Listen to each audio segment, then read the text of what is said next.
In 2023, batteries in Great Britain saved 950,000 tonnes of CO2. This year, they're on track to save 1.4 million tonnes. That means that in 2024 so far, battery energy storage has offset over 4% of all power sector emissions in Great Britain.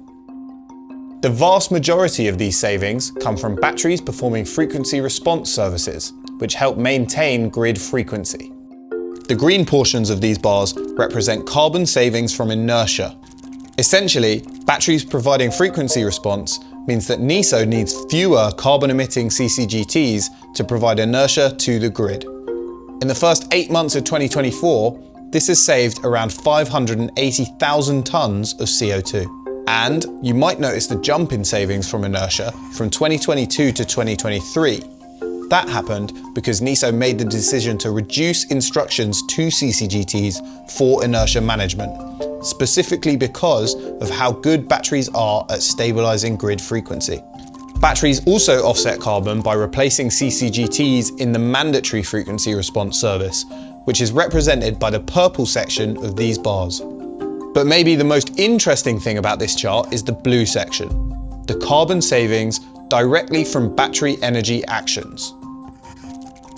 At the start of 2023, due to saturation in frequency response markets, batteries started to do more wholesale trading. And this reduced carbon emissions, as shown here by the red line.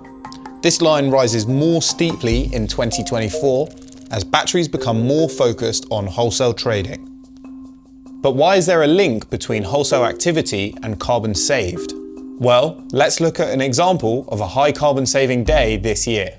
The red line shows the carbon intensity of the marginal power plant. This is the power plant that would replace the batteries if they weren't exporting power. These bars show battery energy imports or exports in 3 different markets.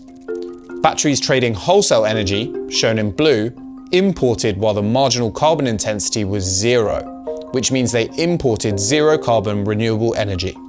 Later in the day, when the marginal carbon intensity on the grid was high, batteries were able to export this zero carbon energy. If batteries weren't providing this energy, another generator would need to, and this would be at the higher marginal carbon intensity.